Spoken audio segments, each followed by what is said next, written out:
अंगी संघाने खातं गोल 2 गुणांची कमाई आहे, परंतु आवाज संघाला खातं गोलायचं आहे।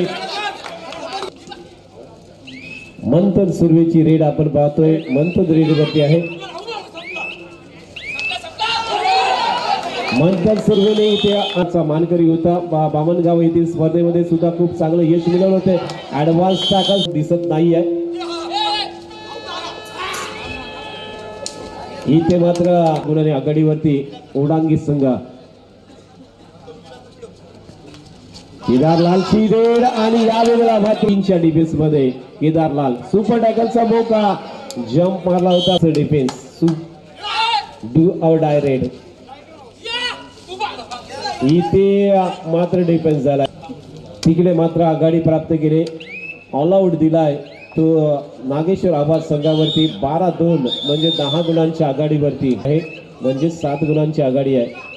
साहिल रेड वरती आहे, जिथे सुंदर रेड नितीन कमाने राईट कॉर्नर वरती आहे। लेफ्ट कॉर्नर वरती आपण बघतोय अनुभवी असा 9 नंबर जर्सी परत करायला अंकित आहे। अंकित मंथन सुर्वे दर्यावरती बंदर नागाव संघाचा एक जबरदस्त रायडर, क्रमांक 1 चा रायडर। इथे मात्र जबरदस्त बॅक होल्ड केला आहे, डायरेक्ट साईडची रेड 7च्या डिफेन्स मध्ये बोनस ऑन।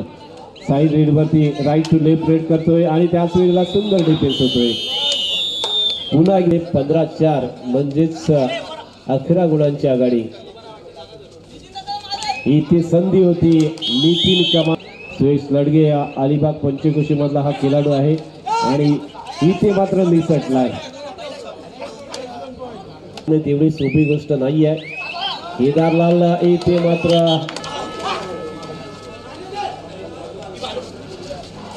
डीप मध्ये रेड अँकल होल्ड केलाय, जबरदस्त अँकल होल्ड 4 मध्ये राहिला आणि आज सुद्धा अगदी बॅकफुट वरती आहे।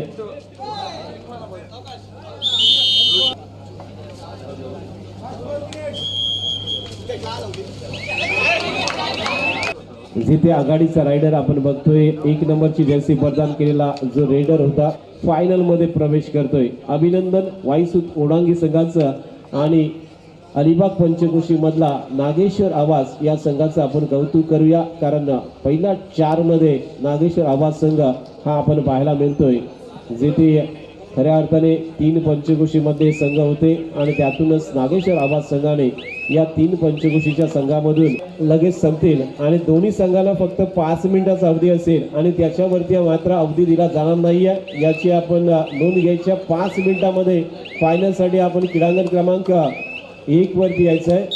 जो संघ जिंकेल, अर्थात फायनलचा मॅच असेल राईवाडी विरुद्ध 2:34 मिनिटांमध्ये इथे पोहोचायचं आहे, याची आपण नोंद